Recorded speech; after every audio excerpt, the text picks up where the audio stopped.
Foreign policy is also going to have an effect on immigration during this time.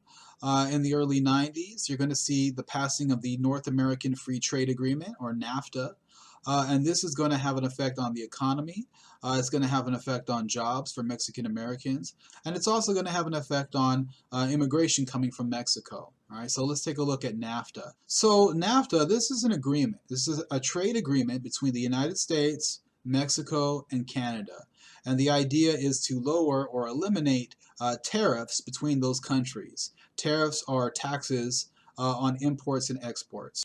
This would allow companies from Mexico, the United States, and Canada to export goods to these member countries of NAFTA, and they wouldn't have to pay export taxes. And so that's going to save them a lot of money. The idea is it's supposed to create jobs and ultimately benefit the economies of these three countries. Multinational corporations, these are corporations that operate in a number of different countries, they're going to take advantage of NAFTA big time. And so you're going to see the establishment of maquilas. Maquilas basically are factories, manufacturing plants that are going to spring up around the border in Mexico. And these manufacturing plants, what they do is they basically are going to import materials from the United States. They're going to manufacture and process these materials and then export them, the finished product, back to the United States. Okay, and so multinational corporations are going to use these factories, these maquilas, to really make a profit. How so? Well, these corporations will move their factories from the U.S. to Mexico, where they can hire a bunch of low-paid workers. Okay, and so this is going to allow these companies to make money and make a profit because now they're spending less on labor. All right, but that's going to have an effect on the American economy and manufacturing jobs in the United States. Now, NAFTA, before it was passed, it had the support of some Mexican Americans, particularly some civil rights organizations who wanted to see Mexico and the United States have a better relationship because they felt that this would lead to better conditions for Mexican Americans in the U.S. if these two countries had a better working relationship. Right? And so you'll see some civil rights organizations actually supporting NAFTA as well. In Mexico, you would have the elite, business owners, wealthy business owners who are members of the elite in Mexico. They're, of course, supporting NAFTA as well because they stand to make a lot of money off of this free trade agreement because you're going to see a huge increase in the amount of exports coming from Mexico into the United States. Right? And so some business owners will reap the benefit of this. But NAFTA has been heavily criticized for a number of different reasons, right? So let's go over a few of the failures of NAFTA. For one, it was supposed to lead to a huge increase in jobs in Mexico, and it didn't. Right?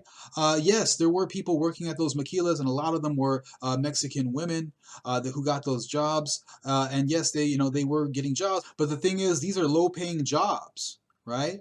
And NAFTA was actually responsible for a lot of people losing their jobs and losing their farms, people who worked in the agricultural industry in Mexico.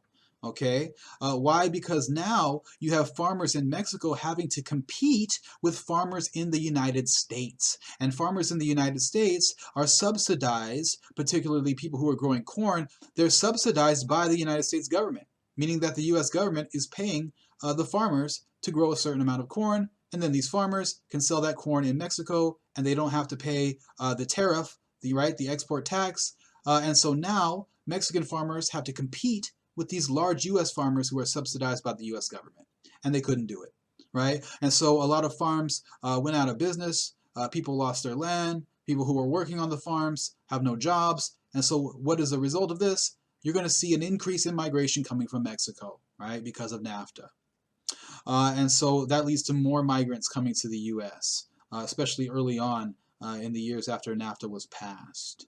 Now, in the U.S., NAFTA is also going to have a negative effect, and part of that effect is that a number of jobs, decent paying jobs that had benefits, are going to be moving from the U.S. to Mexico, right? And that's what I was talking about earlier when I'm talking about manufacturing jobs being moved to Mexico. And people who had those jobs in the United States, they're losing their jobs now, right?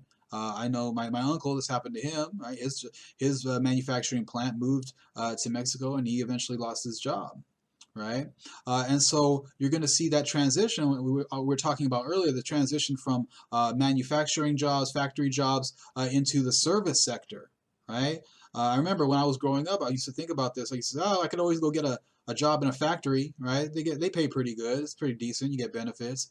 But now that's not really a reality for a lot of Americans. Those jobs just are not there anymore because those jobs have been moved to other countries, such as in Mexico and other countries in Asia, right? And this is because multinational corporations are trying to make a bigger profit.